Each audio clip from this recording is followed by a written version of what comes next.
오셨습니다. 이제 2025년 새해를 시작하는데 누구와 함께 시작해야 되겠어요? 하나님 손잡고 시작하셔야 되겠죠? 그래서 이제 2025년에는 여러분들이 늘 눈 뜨고 첫 대화를 하나님과 나누고 또 하루를 마치고 주무시기 전에 하나님과 대화를 하고 기도하고 주무시는 진짜 복된 한 해가 되기를 주의 이름으로 축복합니다. 제가 오래전에 저 일산에 있는 어떤 교회 특별 새벽기도 한번 설교해달라 해서 갔더니 일산은 이제 서울로 대부분이 출근을 해야 되잖아요, 사람들이. 그러니까 나보고 목사님이 하시는 말씀이 15분만 설교를 하라 그러더라. 내 설교를 잔뜩 준비했는데 15분을 설교를 하니 무슨 설교를 해 내가? 예? 근데 여기는 이제 우리 서울 살잖아요. 직장이다 여기 어디라도 금방 하잖아요, 직장. 물론 이제 먼 사람도 있어요. 또 거꾸로 저기는 우리 딸내미 또 잘로 가는데 멀리 가는데 경기도 쪽 분당으로. 하여튼 그래서 일산에 사는 분들은 서울로 출근을 하니까 새벽기도 특별 새벽기도 많이 오더라고요. 이제 큰 게 한 1000명이 와 새벽을 기도하더라고요. 근데 갈 때는 서울에 또 한참 출근을 해야 되니까 설교를 15분 이상 못 해요. 여기는 빨리 듣고 가야 되기 때문에 기도도 좀 하고 가야 되고. 그래도 여기는 출근 시간이 좀 짧잖아요. 예? 조금 더 설교를 할 수가 있어요. 할렐루야. 예. 자, 오늘은 내 기도를 들었고 내 눈물을 보았노라, 그런 주제로 말씀을 전하겠습니다. 하나님께서 히스기야에게 하신 말씀이에요. 히스기야가 이제 죽을 병에 걸려가지고 죽게 됐죠, 꼼짝없이. 그런데 하나님께서 히스기야가 기도하는 모습을 보고 찾아오셔서 내가 네 기도를 들었다. 네가 내 앞에서 울면서 기도하는 거 내가 봤다. 하나님 그렇게 말씀하시면서 그의 병을 고쳐주시는 말씀입니다. 그래서 여러분이 이사야서 37장 38장을 읽으면은 여기 주인공이 히스기야인데 이 두 장이 다 히스기야의 기도와 하나님이 응답해 주시는 이야기로 되어 있습니다. 이사야 37장 38장이요. 그러니까 이건 뭘 가르쳐 주시는 거예요? 인생의 문제, 삶의 위기 속에 있을 때 우리가 뭘 해야 돼요? 기도해야 되죠. 하나님 앞에 나와서 기도하고, 기도하면 하나님이 그 기도를 들으시고 눈물을 보시고 응답해 주신다. 인생의 모든 문제의 정답은 기도다. 그걸 가르쳐줘요. 이렇게 쉬운데 복잡하지 않아요. 무슨 수학 문제처럼. 인생의 아무리 복잡한 문제 속에 내가 있다 할지라도, 아무리 절망적인 문제 속에 있다 할지라도 정답은 하나예요. 누구세요? 하나님밖에 없어요. 하나님밖에. 히스기야도 왕이 돼가지고 원래 믿음이 좋은 사람인데 사람이 편해지고 권력이 생기면은 아무래도 기도 생활이 무너져요. 다윗도 그랬고, 편안하고 경제적으로 여유 있고 감사한 일인데 그때 더욱 기도해야 된다 그랬죠. 제가 그게 우리를 무너뜨릴 수가 있어요. 우리를.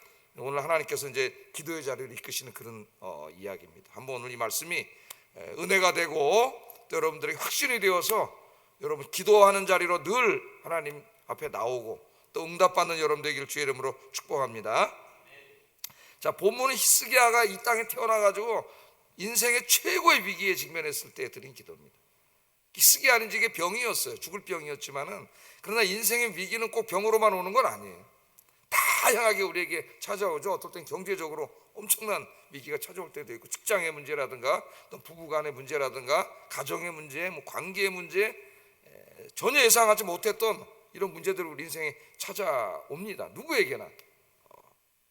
자, 오늘 히스기야에게는 그 문제가 이제 병이었어요. 1절을 한번 읽어보시면은, 그때 히스기야가 병들어 그거만 끝나는 게 아니라 죽게 됐다 그랬어요. 병들어 죽게 되니 이렇게 되어 있습니다. 아모스의 아들 선지자 이사야가 나아가 그에게 이르되 여호와께서 이같이 말씀하시기를 너는 내 집에 유언하라. 내가 죽고 살지 못하리라 하셨나이다. 병들어서 죽게 되었는데 누가 찾아왔어요?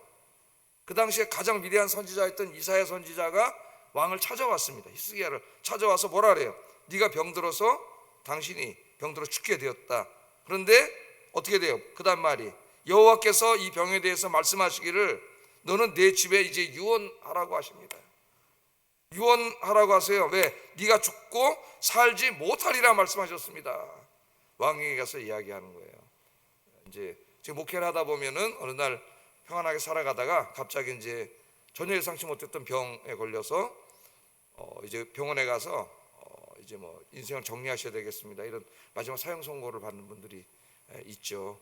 여러분을 이제 그런 분들을 많이 봤는데 한 권사님이 이렇게 딱 생각이 나요.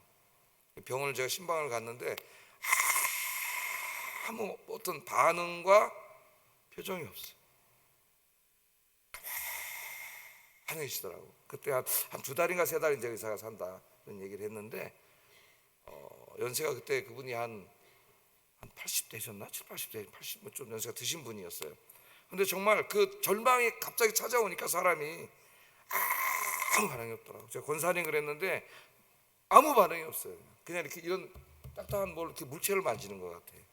더 이상 뭐 하지 못하고 기도하고 왔는데, 그러니까 맨 처음에 이게 확 갑자기 자기 인생에 다가왔을 때 그 사람이 그렇게 되더라고요. 완전히 절망이 몰려온 그런 모습을 제가 봤습니다.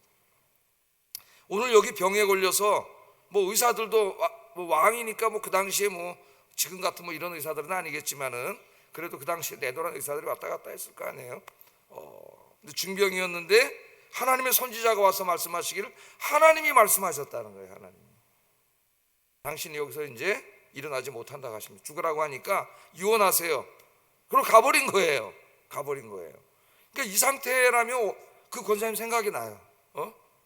어떻게 됐을까? 믿음이 없는 사람이라면은. 자, 근데 한번 생각을 해보세요, 여러분.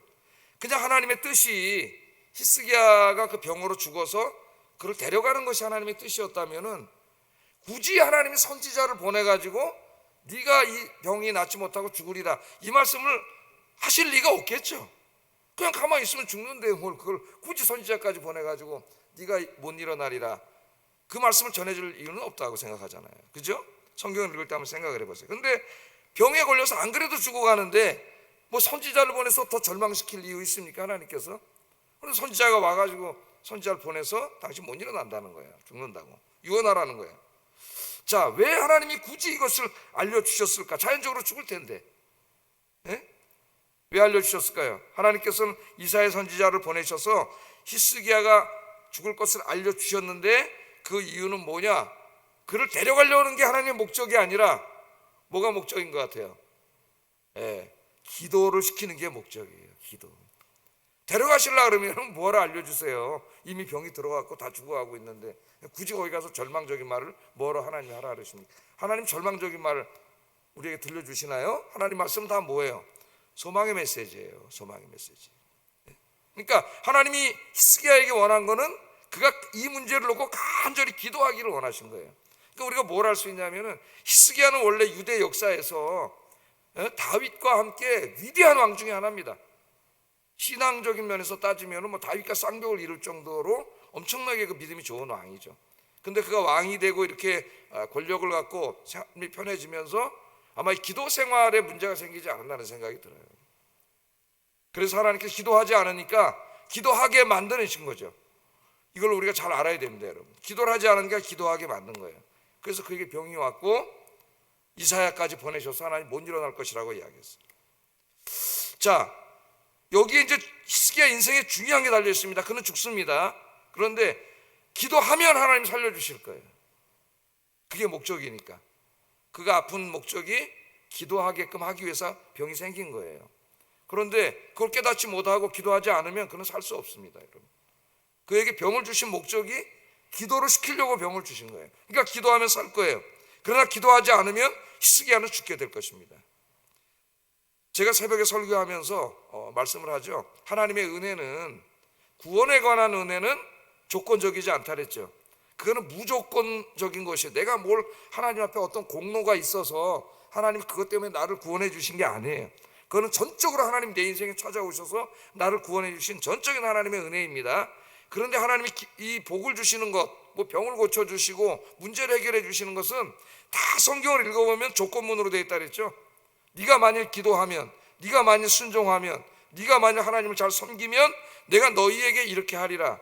그러나 네가 하나님 말씀에 불순종하고 죄 가운데 거하면 네가 망하리라. 우리 뭐 예레미야서 지난번에 새벽에 공부할 때 엄청나게 많이 나오죠. 네가 하나님 말씀에 순종하지 않으면 망한다는 말.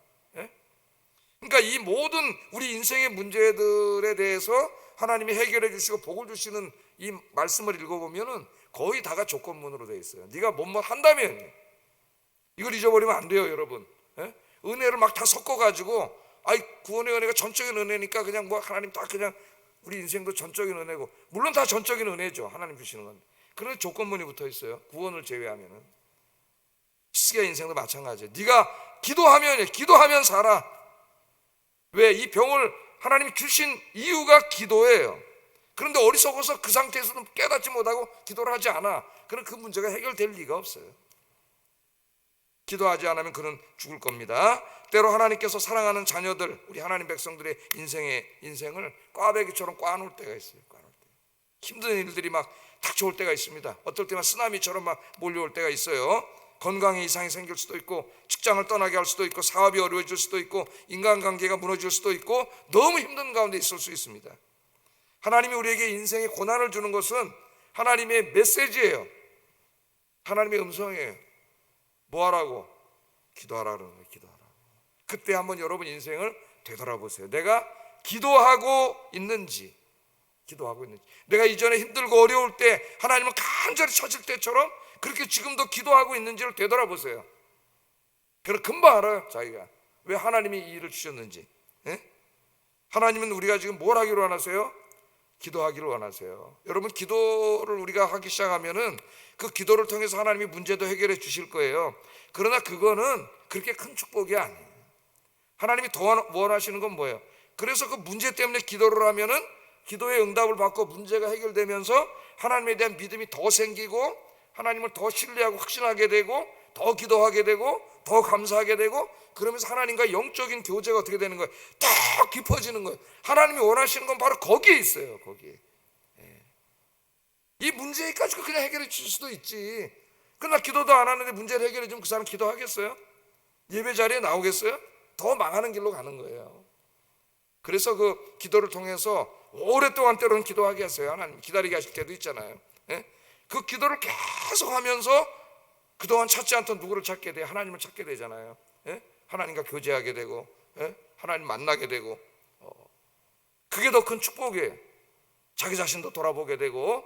그래서 기도하는 자의 가장 큰 축복은 하나님을 만나는 거야. 하나님과 영적인 교제가 회복되는 거예요. 하나님이 진짜 원하는 건 그거예요. 근데 자꾸 세상에 나가서 딴짓하니까 돌아오라고 하나님 부르시는 거죠. 그래서 그 C.S. 루이스라고 하는 그 유명한 작가죠. 기독교 작가이면서 뭐 신학자보다 더 훌륭한 신학자이기도 해요. 그 사람이 그 고통이라고 하는 책을 썼죠. 아마 읽어보신 분이 많이 있을 텐데, 고통이라는 책의 원조입니다. 원조. 나머지는 다 아리오예요. C.S. 루이스가 쓴 그 고통이라는 책이, 거기 보면은 우리 인생에 다가오는 고난은 뭐라 그랬어요? 하나님이 우리를 부르시는 확성기라 그랬어요. 확성기. 하나님은 항상 말씀하세요. 세미한 음성으로, 엘리야에게 하셨듯이 세미한 음성으로 말씀하시는데, 우리 귀가 어두워져 가지고 하나님 아무리 말씀하셔도 듣지를 못해요, 어리석은 자들이. 근데 지금 계속 낭떠러지로 가고 있는 거예요. 이렇게 낭떠러지로 한 걸 더 가면 떨어져 죽어요. 그러니까 하나님이 야 이놈아 낭떠러지야 가르쳐 주시는 거예요. 고난이 돌아오라고 하나님께로. 오늘 여러분 기도의 자리에 잘 오셨습니다. 이 자리가 시작이 되어서 올 한 해가 늘 주님 앞에 와서 기도하는 한 해가 되기를 주의 이름으로 축복합니다. 자, 히스기야는 믿음의 사람이었어요.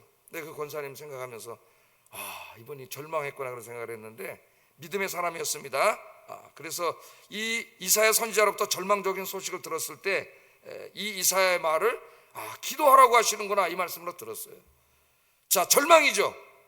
하나님의 선지자조차도 죽는다고 하나님 말씀을 전해줬는데 그냥 누구만 자기 살려줄 수 있어요? 하나님만이 살려줄 수 있어요. 하나님만이. 가능성은 없어요. 인간적인 가능성. 자, 그래서 이 절망적인 순간에 히스기야가 어떻게 기도했는가를 오늘 이제 38장 쭉 읽어보면은 그 히스기야가 기도하는 내용이 나와요. 이런 걸 좀 보세요, 여러분. 기도도 우리가 배우는 겁니다. 맨 처음에는 와서 그냥 하나님 앞에 두서없이 우리가 기도하잖아요. 기도를 해요. 하나님 기뻐하세요. 어린아이가 막 두서없이 엄마한테 이것저것 요구해도 엄마가 들어주는 것처럼. 그런데 하나님은 우리의 기도도 성숙하기를 원하세요. 그래서 성경에 나오는 이런 위대한 기도도 배워야 되고, 또 이제 서점에 가면은 성인들의 기도 같은 기도집 묶어놓은 게 있어요.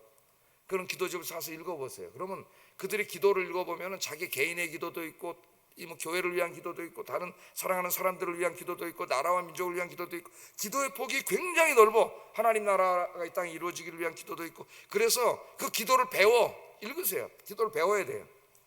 기도를 자꾸 읽고 배우면 여러분의 그 기도도 풍성해지고 중보 기도도 넓어지고 대표 기도할 때도 기도가 풍성해져요. 자, 오늘 히스기야가 어떻게 기도했나 잘 보세요. 한번 히스기야가 이게 2절 3절에 보면은 히스기야가 얼굴을 벽으로 향하고 여호와께 기도하여 이르되 여호와여 구하오니 내가 주 앞에서 진실과 전심으로 행하며 주의 목전에서 선하게 행한 것을 기억하옵소서 하고 히스기야가 심히 통곡하니라. 이 기도를 보세요. 심히 통곡하니라. 그 다음에 14절 우리가 읽지는 않았지만 14절 나는 제비같이 학같이 쥐저기며 비둘기같이 슬피 울며 내 눈이 쇠하도록 앙망하나이다. 여호와여 내가 압제를 받사오니 나의 중보가 되옵소서. 그렇게 기도를 했죠. 또 16절에 보면은 주여 살람이 사는 것이 이에 있고 내 심령의 생명도 온전히 거기에 있사오니 원하건대 나를 치료하시며 나를 살려주시옵소서. 구체적인 기도가 이제 나오죠. 내 병을 치료해 주시고 나를 살려주시옵소서. 그게 기도. 왕의 체면상 누구에게 이렇게 하겠어요? 예? 뭐 의사가 왔는데 나를 살려주시옵소서. 왕의 체면상 그렇게 얘기할 수가 있겠어요? 하나님 앞에 할 수 있는 거죠. 하나님 앞에. 자, 이 기도를 보면은 첫째로 히스기야는 얼굴을 벽으로 향하고 기도했다 그랬어요. 벽으로. 예? 벽으로 향했다는 건 뭐예요? 저도 기도할 때 여기 벽이 예? 벽으로 향했다는 건 세상을 등졌어요. 세상의 모든 가능성을 닫았다는 거예요. 오직 하나님만 바라보는 겁니다. 벽을 향했다는 말은 오직 하나님만 바라보는 거죠. 모든 일을 내려놓고 때로는 기도원으로 올라가서 하나님하고 단둘이 만나야 될 때가 있죠. 그래서 지금도 기도원에 오산리에 가보면 엄청나게 많은 사람들이 와서 기도하고 있고, 뭐 지금은 잘 모르겠습니다만 오래전에 이제 요새는 잘 안 가봐가지고 오래전에 가보면 금요일날 그 철야 기도를 하잖아요. 거의 밤에 막 기도하면서 거기에 그 밤 한 11시 12시에 그 큰 차들이 막 들어와요. 막 들어와서 그 사업하는 사람들이 기도하고 와. 왜 내일 2시에 은행 부도나무 회사 끝장이야. 막 들어와가지고 거기서 철회하고 막 그건 기도하고 막 가고 산에 가서 기도하고. 다 그 사람들 왜 불렀을까요? 사업하느라고 바빠서 기도도 안 하고 왔다리 하고 그러니까 하나님 부르신 거야. 다 삶의 위기를 줘가지고 기도 자리로 나오게 한 거예요. 그런 모습들을 많이 봤어요. 여러분 야곱, 우리 주일날 제가 설교 야곱을 한번 생각해 보세요. 기도했습니다. 그 전에도 기도 안 한 게 아니에요. 조금씩 기도해서 뭐 응답도 있어 그랬지만은 정말 자기 인생의 근본적으로 하나님 앞에 대면해서 기도해 본 적이 없어. 근데 결국은 형이 400명대로 죽이러 오니까 야복 강가에서 생사를 건 기도하고 하나님 붙잡고 씨름을 하는 기도를 하지 않습니까? 한나도 한번 생각해 보세요, 여러분. 좋은 남편 만나서 이렇게 결혼해서 행복하니까 기도 안 하다가 나중에는 그 분인나 때문에 너무 힘들고 견딜 수가 없으니까 그때야 비로소 하나님 앞에 나와서 막 술 취한 여자처럼 그렇게 막 기도하니까 그때야 하나님의 아들을 주시죠. 아들을. 하나님 태문을 열어주시고 아들을 주셨어요. 우리 인생이 때로는 그래야 될 때가 있다. 때로는 하나님이 그런 기도를 우리에게 원해요.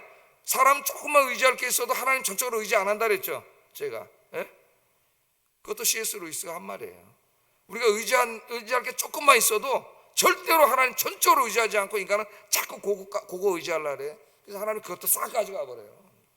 다윗도 쭉 읽다 보면은 어느 날 다윗이 하나님 모든 거 다 가져가 버리십니다. 다 가져가니까 뭐야, 이제 의지할 게 없잖아. 그러니까 하나님 앞에 나와서 이제 기도하는 거예요. 그게 압살롬 반역을 일으켰을 때예요. 자기 아들이 반역을 일으켰는데 뭐가 있겠어요, 여러분? 그때 진짜 하나님 앞에 기도하게 되는 거예요. 그래서 여러분 이제 여러분의 기도는 자꾸 이것저것 하지 말고 하나님 앞에 집중하고 벽을 향하여 하나님만 바라보고 기도하시는 한 해가 되기를 주의 이름으로 축복합니다. 두 번째, 히스기야는 뭐라고 또 기도했습니까? 내가 하나님 앞에서 행한 선한 일들을 기억해 주세요. 이렇게 기도를 했어요. 내가 하나님 앞에 행한 선한 일들을 기억해 주세요. 기억해 주세요. 여러분 기도할 때 하나님 내가 부족했지만 그래도 하나님 앞에 이거 한 거는 기억해 주세요. 그런 거 있습니까?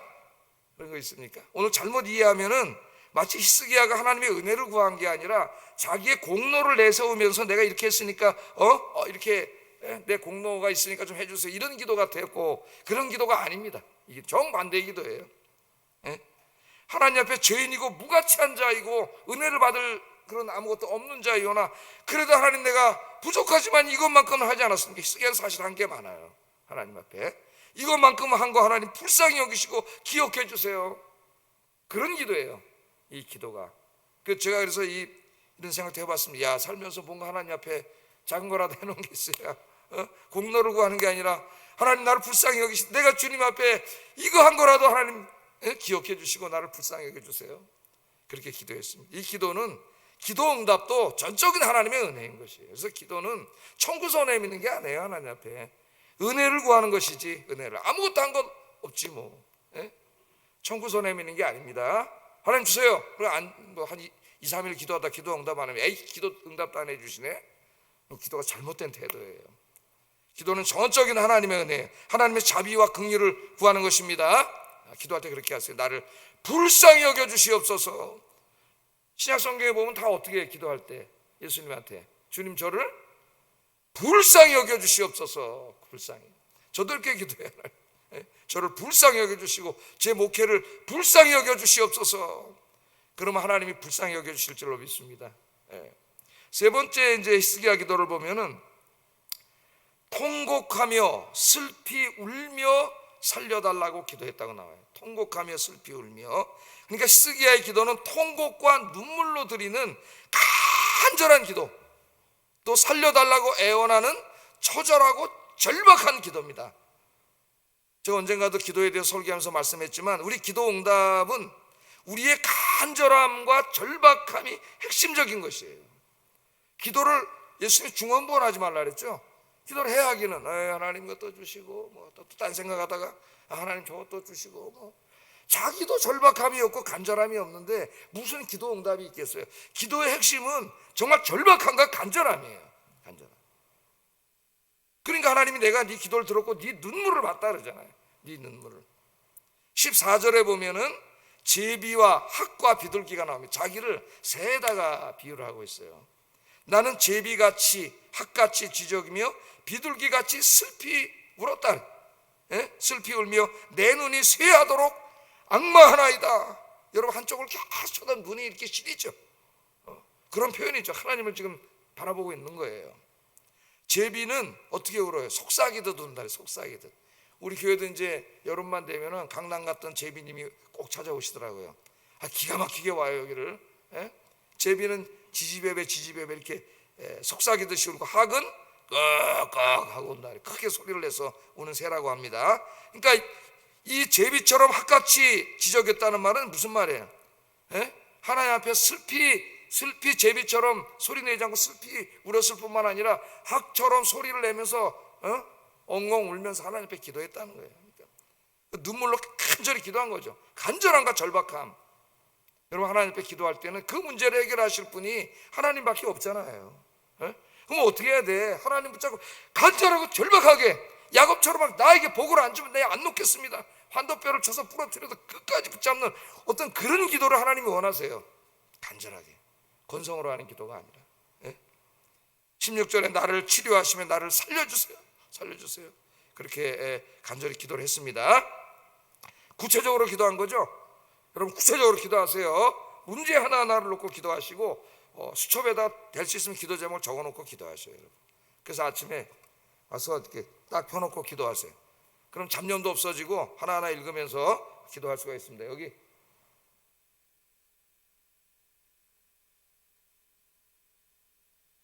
여러분 기도 이렇게 다 내셔가지고 또 주일날 더 추가로 내신 분도 있고 여기다 다 이렇게 이제 잘 돼 있어요. 제가 이거 가지고 이제 기도할 텐데 여러분도 간절히 기도하시고 이렇게 보면서 여러분이 적어서 내지 않았으면은 근데 여러분 개인의 일을 다 어떻게 알겠습니까? 모르지. 목회자로서 읽으면서 이런 문제들이 있고 기도하고 있구나. 그냥 알게 돼요. 또 간절히 기도하세요. 그리고 오늘 이제 1월 며칠이에요? 5일? 6일이에요? 1월 6일 특별 새벽 기도 시작. 써놓으세요. 거기다 기도 제목. 그럼 언젠가 이 일이 이루어질 거예요. 그럼 그 옆에다 몇 월 며칠 하나님 응답해 주심. 이렇게 해야 신앙이 자기 역사가 되는 거야, 여러분.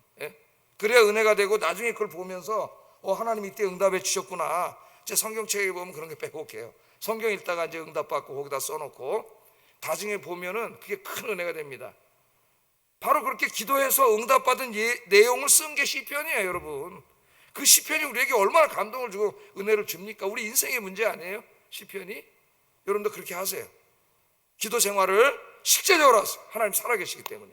자, 이렇게 통곡하면서 절박하고 간절하게 눈물로 기도했을 때 우리 하나님은 다 기도를 들으시고 그가 하나님께서 우는 거를 다 보고 계세요.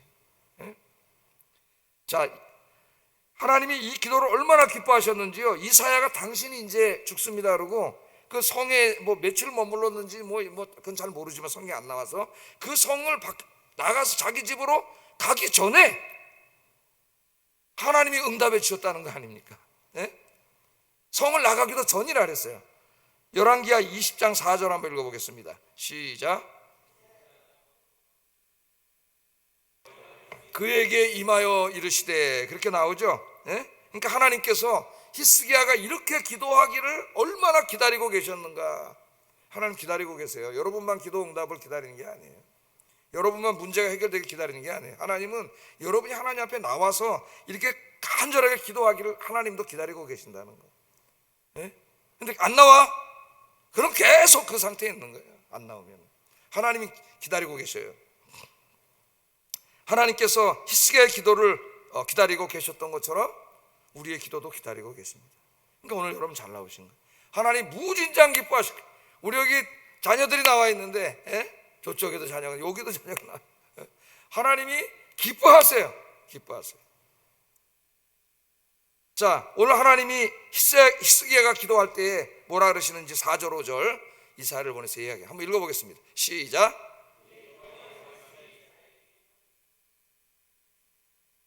내 조상 다윗의 하나님 여호와께서 이같이 말씀하시기를, 내가 내 기도를 들었고 내 눈물을 보았노라. 내가 내 수 안에 15년을 더하고 너와 이 성을 아수르 왕의 손에서 건져내겠고 내가 또 이 성을 보호하리라.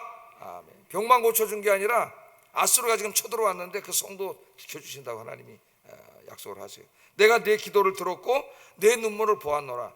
여기다 줄을 쳐놓으세요, 여러분. 네? 기도할 때마다 이 말씀을 외우면서 기도하세요. 하나님, 히스기야가 죽을 병에 걸려서 기도할 때 응답해 주시면서 내가 네 기도를 들었고 네 눈물을 보았다고 말씀하신 하나님, 그러면 하나님이 앞에 계신 게 느껴질 거예요. 내 기도를 듣고 보고 계신 게. 이 기도에도 반드시 응답해 주실 줄로 믿습니다.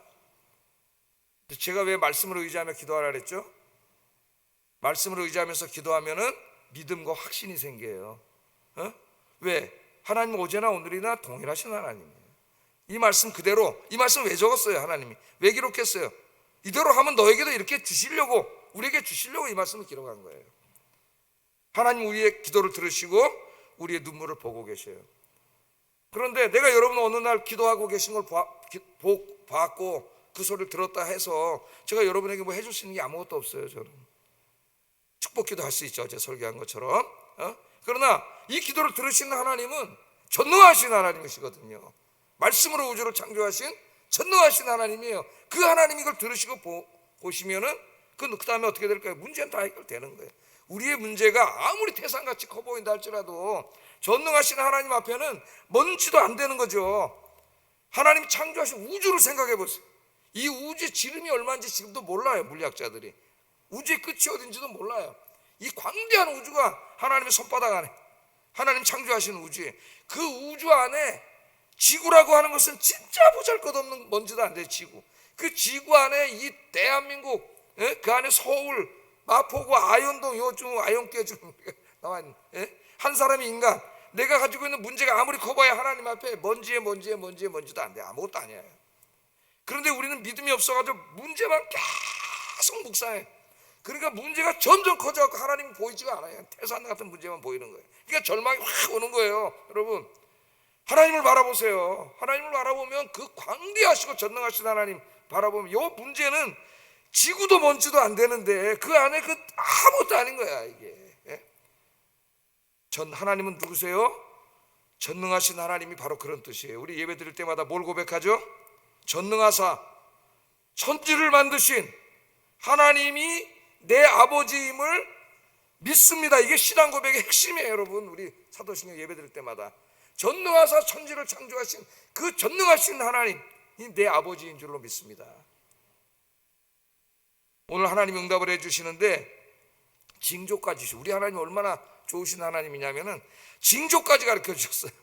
내가 네 병을 고쳐주겠다, 네 기도를 들었고 눈물을 봤다 그러면서 네 병을 고쳐줄 건데 징조도 내가 보여주겠다. 징조가 뭐야? 해시계의 그림자가 10도 뒤로 물러가겠죠.